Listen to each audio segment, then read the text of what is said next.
In this video, I'm going to tell you 4 real-life horror stories that will make your skin crawl. These aren't campfire tales.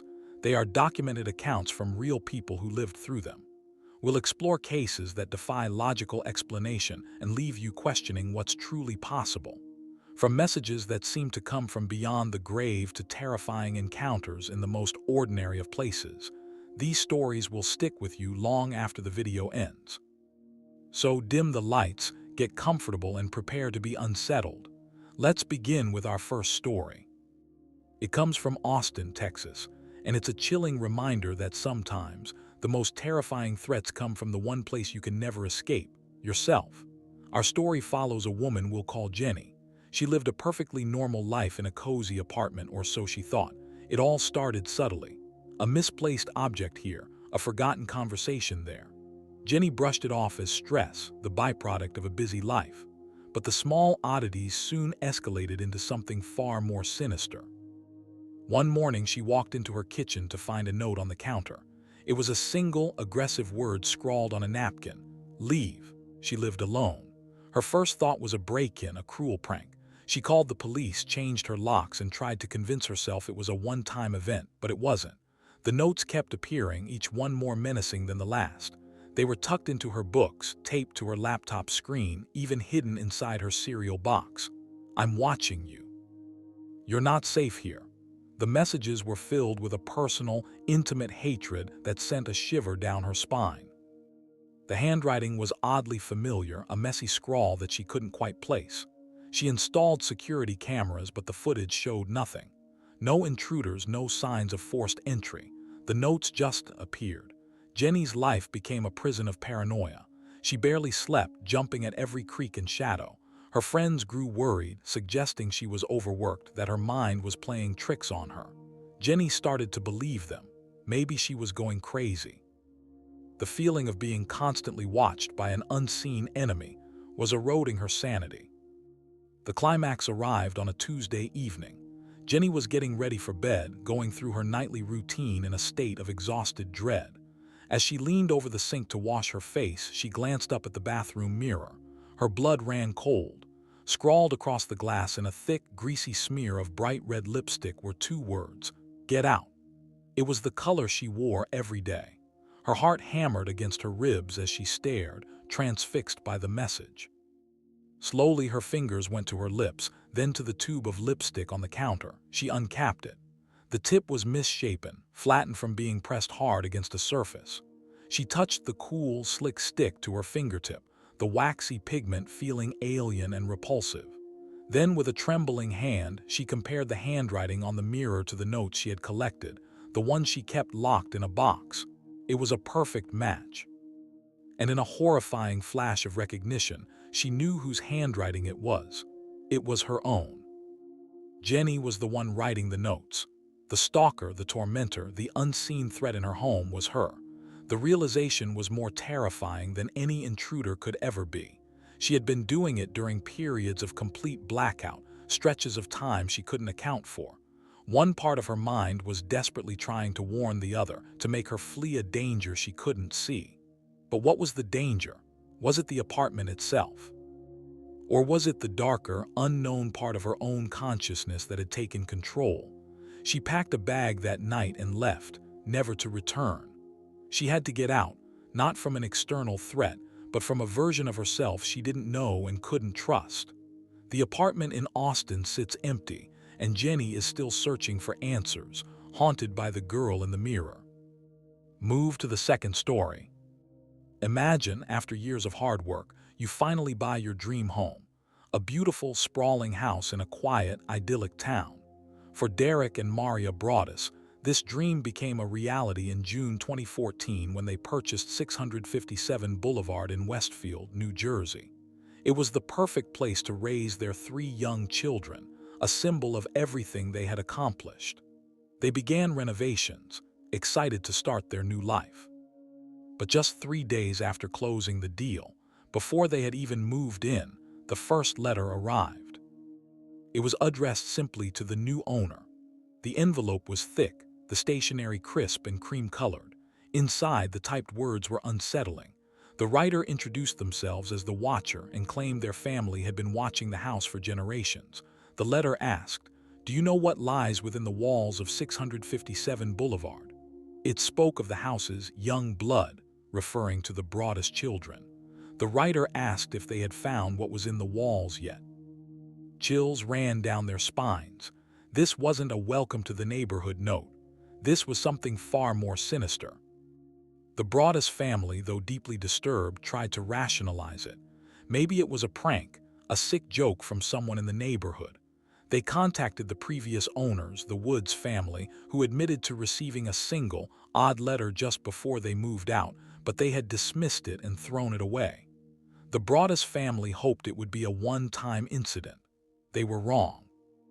A second letter arrived 2 weeks later, this time addressing the couple by their names, misspelled as Mr. and Mrs. Broadus. The tone was more personal, more menacing. The Watcher claimed to know the details of their family, mentioning their children by birth order and even their nicknames. The letter read, "I am pleased to know your names now and the name of the young blood you have brought to me." It described watching the family during their renovation work, noting the specific type of car they drove and the painters they had hired. The writer asked, "Who am I?"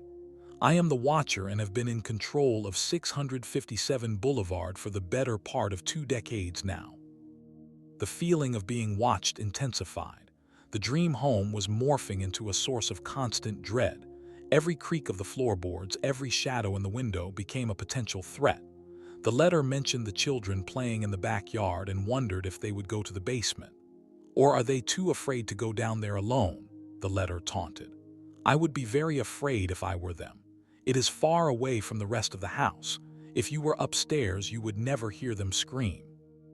The sensory detail of that crisp, cream-colored stationery, perhaps smelling faintly of mildew from an old desk, became a symbol of their terror. Each letter was a physical manifestation of an unseen, all-knowing presence. Panic set in. The family stopped bringing their children to the house altogether. They went to the police, who launched an investigation. They looked into neighbors, disgruntled former employees, anyone who might hold a grudge. But every lead went cold.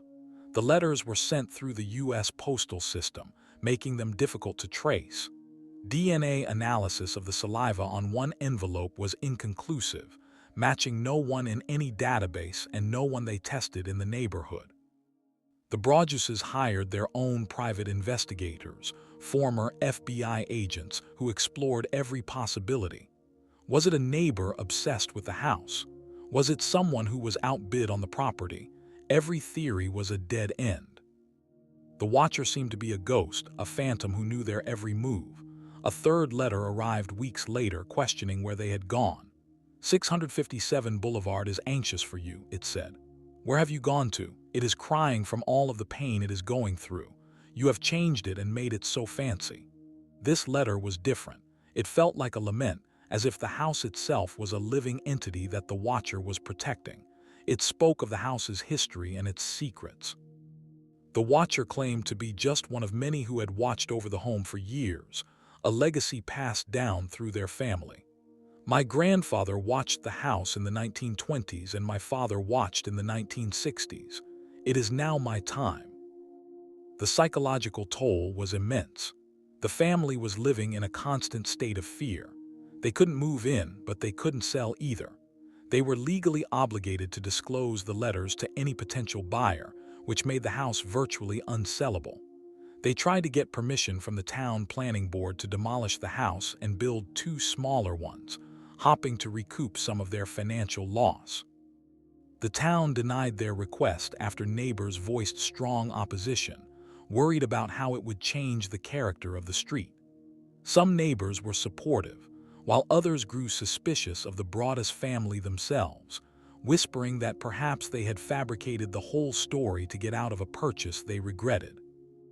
Imagine the isolation. You're being terrorized by an anonymous stalker, your life has been turned upside down, and some of the very people you hoped would support you are now pointing fingers. The family was trapped in a financial and psychological nightmare. They had poured their life savings into a house they couldn't live in and couldn't sell. Their dream had become a prison. After a long and desperate struggle, they managed to rent the house out. For a while, there was silence. The letters stopped. But then, when the renters were living there, a fourth and final letter arrived. It was the most vitriolic yet. It was filled with threats of revenge, promising that the family and the house would be punished. The watcher wrote about accidents that could befall them, car crashes, fires, or the sudden illness of a loved one. Maybe you will be saved by the grace of a car accident. Maybe a mysterious illness. Maybe a loved one will die suddenly. The letter ended with a chilling farewell. You are despised by the house, and the watcher won. 5 years after buying it, in 2019, the Broaddus family finally sold 657 Boulevard at a significant financial loss. The new owners have not reported receiving any letters. The case remains one of the most baffling and terrifying unsolved mysteries in recent American history. Who was the watcher? Was it a jealous neighbor, a former resident with a strange attachment, a group of people? Or was it, as some whispered, an elaborate hoax? The Westfield Police Department conducted an extensive investigation, but it was officially declared inactive. To this day, the identity of the watcher remains unknown. The crisp, cream-colored letters, filled with intimate details and terrifying threats, are the only evidence of the phantom that haunted the Broaddus family and turned their American dream into a relentless nightmare. The story leaves us with a lingering, unsettling question. How well do you really know your neighbors? And what secrets might be hiding behind the welcoming facades of the houses on your own street? The mystery of 657 Boulevard is a chilling reminder that sometimes the most terrifying monsters are the ones you can't see. Now I'm going to tell you third story. Have you ever felt that strange prickle on the back of your neck when you're walking alone at night? That feeling that you're being watched, even when the streets are completely empty? The story I'm about to tell you comes from a man who experienced that exact feeling, but what he saw was far worse than he could have ever imagined. It's a story that has chilled people to the bone for years, not because it's a ghost story, but because it feels terrifyingly real. This isn't a tale from some far-off, ancient land. It happened on the familiar, quiet residential streets of Albuquerque, New Mexico. It's the story of the smiling man. Our narrator was a college student at the time, someone who enjoyed late-night walks to clear his head. It was his routine, a way to decompress after a long day of classes and studying. The streets were his sanctuary, silent and still under the dim glow of the streetlights. One particular night, everything felt normal. The air was cool, the city was asleep, and he was alone with his thoughts. He walked for miles, feeling that familiar sense of peace that only comes in the dead of night. But as he turned a corner onto a long, empty street, that peace was shattered in an instant. There in the distance was a figure, a man. At first, nothing seemed out of the ordinary. It was just another person, maybe heading home from a late shift or out for a walk like him. But as the figure got closer, our narrator noticed something was very, very wrong. The man was moving strangely. He wasn't walking, he was dancing. It was a bizarre, disjointed waltz, a kind of clumsy, theatrical movement that you might see in an old black and white film. He would take one normal step, then lurch forward with an exaggerated long stride, his body contorting with each movement. It was a dance that had no rhythm, no purpose, and it was deeply unsettling. The narrator froze, a knot of confusion and unease tightening in his stomach. He considered crossing the street to avoid the man, but he was paralyzed, morbidly curious about this strange spectacle. The man was dressed in an old, ill-fitting suit. As he danced his way closer, our narrator could see his face, and that's when the real horror began. The man's head was tilted back, his eyes fixed on the sky, and his face was stretched into a wide, unnatural smile. It wasn't a happy smile. It was a predatory grin, the kind a shark might have, all teeth and no warmth. It was a smile that didn't reach his eyes, which remained wide and staring, vacant and cold. The closer the man got, the more terrifying he became. The silence of the night was broken only by the sound he was making. It wasn't the clack of hard-soled dress shoes you'd expect from someone in a suit. Instead, it was a soft, scraping sound. A rubber-soled scrape on the pavement with each jerky, skipping step. Scrape, skip, scrape, skip.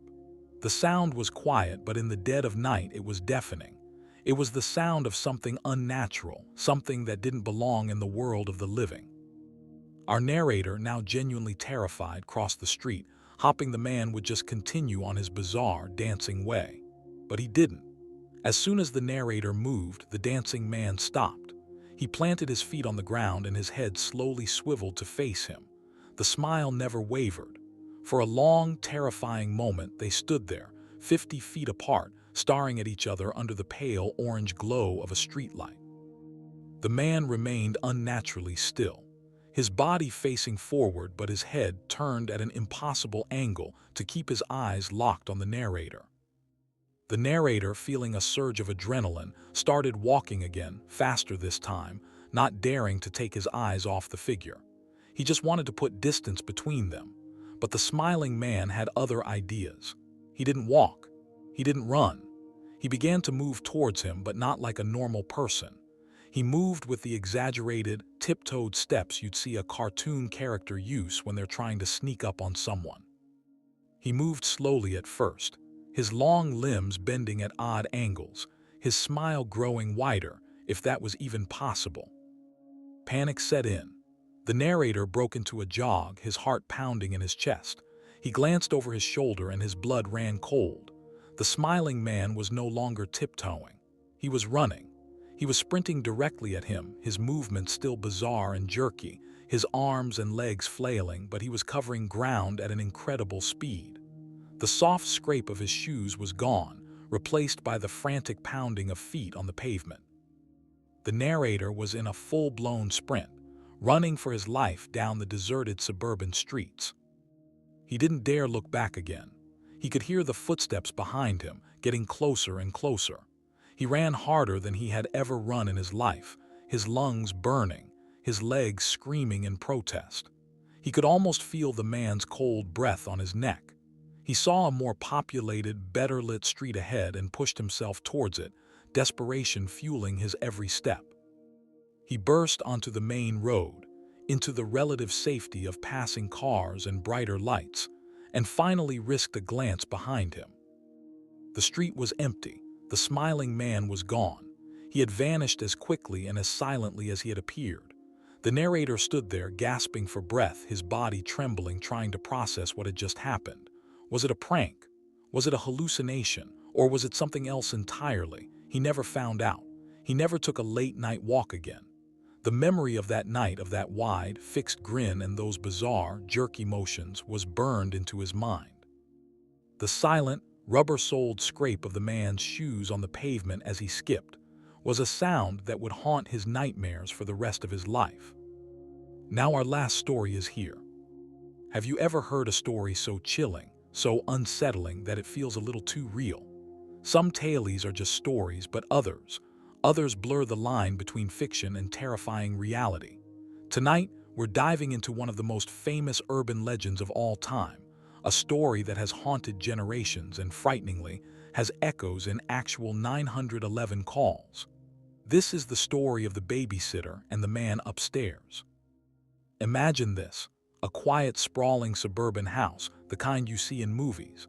The parents are out for the night, leaving their teenage babysitter, let's call her Sarah, in charge of their 2 sleeping children upstairs. The house is big, much bigger than what she's used to. Every creak of the floorboards, every rustle of leaves against the window pane seems amplified in the silence. She settles onto a plush sofa in the living room, a textbook open on her lap, but she can't focus. The sheer quiet of the house is unnerving. Suddenly, the phone rings. It's an old-school landline, and its shrill ring cuts through the silence like a knife. Sarah picks it up. "Hello," she says, her voice a little shaky. On the other end, there's just breathing, heavy, raspy breathing. Then a low, gravelly voice whispers, "Have you checked the children?" Click. The line goes dead. Sarah's heart hammers against her ribs. She tells herself it's just a prank call, some kids from her school messing with her. She tries to go back to her book, but the words swim before her eyes. The The silence in the house no longer feels empty, it feels watchful. She glances nervously at the staircase leading to the second floor. Should she check on them? The voice on the phone was so creepy. Maybe it was a genuine wrong number. She decides to ignore it. 15 minutes later, the phone rings again. The same jarring sound. She hesitates, then snatches the receiver. Hello. This time the voice is more aggressive, more demanding. I said, have you checked the children? Before she can reply, he hangs up. Now real fear starts to creep in. This isn't a prank. The tone, the repetition, something is deeply wrong. Her hands are trembling as she puts the phone down. Every shadow in the dimly lit room seems to stretch and twist into menacing shapes. She can't shake the feeling of being watched. She decides to call the police. She dials the non-emergency line, explaining the situation. The officer on the other end is calm, reassuring. He tells her it's likely just a prank, but that they can trace the call if he calls back. He asks her to try and keep the caller on the line for at least a minute. This gives her a small sliver of comfort. At least she's not completely alone in this. The house feels colder now. Sarah stands by the window, peering out into the dark street. Nothing but empty sidewalks and the soft glow of streetlights. She's starting to think she's overreacting. It's an old house. They make strange noises. The calls are probably from some creep miles away. Then the phone rings a third time. Her blood runs cold. She takes a deep breath, remembering the officer's instructions. She picks it up. Hello, the same raspy voice, but this time it's closer, more intimate. Why haven't you checked the children? He asks slowly. Sarah's mind races. She has to keep him talking. Who is this? What do you want? She asks, trying to keep her voice steady. The man just chuckles, a low, guttural sound that makes the hair on her arms stand up. You'll see, he says. They go back and forth for what feels like an eternity, him toying with her, her desperately trying to keep him on the line. Finally, he hangs up. Almost immediately, the phone rings again. This time, it's not the creepy voice. It's the police officer she spoke to earlier. And his voice is filled with a terrifying urgency. Get out of the house. Now, we've traced the call. It's coming from the other line inside the house. For a second, Sarah's mind goes blank. Inside the house, it's not possible. She's been in the living room the whole time. The doors are locked. The children are upstairs. The other phone line, the extension phone, upstairs. The realization hits her like a physical blow. He wasn't asking if she'd checked on them to taunt her from afar. He was asking because he was with them. Panic takes over. She doesn't scream. She can't. Her throat is too tight. She drops the phone and sprints for the front door, fumbling with the lock with her shaking hands. She doesn't look back. She doesn't dare to. She throws the door open and runs out into the cold night air, not stopping until she's across the street, gasping for breath under the weak light of a street lamp. Moments later, the flashing red and blue lights of police cars flood the quiet suburban street, converging on the house she just escaped. Now, what makes this story so uniquely terrifying isn't just the jump scare of the final reveal. It's the sensory details that ground it in a reality we all know. It's the staticky crackle of an old landline, a sound that instantly transports you to a time before caller ID, when any ring could be a call from a stranger. It's the sound of faint breathing on the other end of the line, a violation of personal space that feels intimate and threatening. Most of all, it's the slow, creeping dread that builds with each call. The safe, familiar space of a home is twisted into a trap, and the source of the terror is not some monster outside, but something that has already breached the walls. While this exact story is considered folklore, its core elements have appeared in real-life crimes and countless panicked 911 calls. The fear of an intruder already inside is a primal one, and this legend taps into it perfectly. It's a cautionary tale that has been told around campfires and at sleepovers for decades, evolving with technology but never losing its chilling power. It reminds us that sometimes the most terrifying monsters are the ones that look just like us, and the call you're afraid of might be coming from much closer than you think. Stories like this serve as a powerful reminder of the darkness that can hide in plain sight. They prey on our deepest fears, and make us double-check the locks on our doors at night. The world is full of unexplained events and chilling encounters that defy easy explanation. If you're fascinated by stories that explore the darker side of human nature and the mysteries that lie just beneath the surface of our everyday lives, you've come to the right place. We'll be diving into more tales like this, dissecting the facts, the folklore, and the real-life fears that inspire them. Thank you so much for joining me on this journey into the shadows tonight. If you enjoyed this story and want to hear more that will keep you up at night, be sure to hit that like button and subscribe to the channel. Don't forget to turn on notifications so you don't miss our next descent into the unknown. Until next time, stay safe and always check the children.